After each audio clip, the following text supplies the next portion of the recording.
yung bagong app na pinag-uusapan ngayon? Yung pwede ka nang kumita gamit lang ang phone at internet? Totoo yun! Try mo kaya muna. Be a seller sa Sitaw.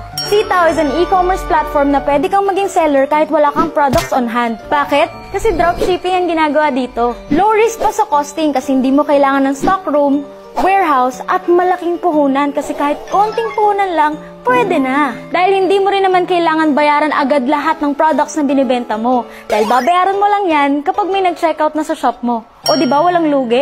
At pwede ka pang kumita ng 3 up to 7% commission rate. All you have to do is download the Sitaw app or visit their website at www.sitaw.com. Sign up, create an account, fill up all the requirements, and don't forget my referral code dahil di ka makakapag-register kapag walang referral code. And then click register your shop. O diba ang dali lang? Pero kung naguguluhan ka pa rin, don't worry dahil may account specialist si Sitaw na tutulong sa'yo. O alam mo na, simulan mo na. Bye!